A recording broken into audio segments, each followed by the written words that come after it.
আমি এই জন্য সবাইকে সবার কাছে অভিনন্দন জানাই।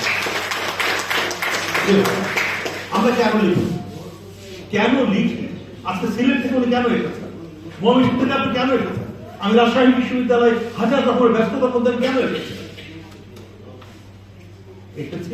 দায়বদ্ধতা। এমনটি নয় আমি এখানে আসবো, এখানে দাঁড়াবো, একটা পোস্ট দিয়ে ফটো সেশন তুলবো, ফেসবুকে আপলোড করে দেবো, ভ্যাটকায় দেবো, এই জন্য আসিনি।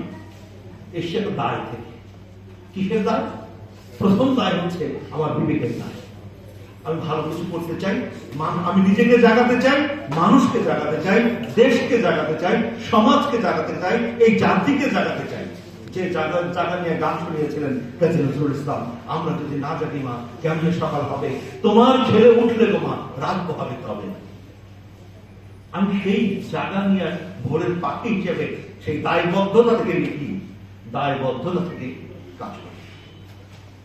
আমি ইবনে গোলাম সামাদ স্যারের খুব কাছাকাছি হওয়ার সুযোগ পেয়েছিলাম। তাকে শেষ বেলার দিকে আমি বললাম, স্যার আপনি আপনার লেখালেখি নিয়ে কিছু বলেন।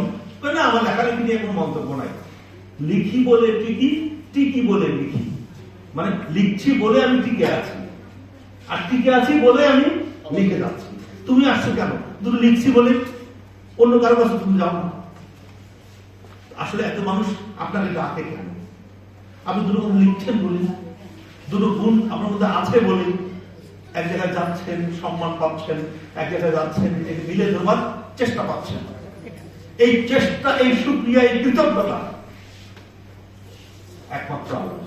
একমাত্র স্রষ্টা আলহামদুলিল্লাহ।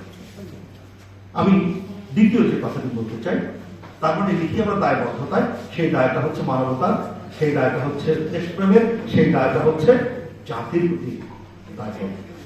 দ্বিতীয় যে কথা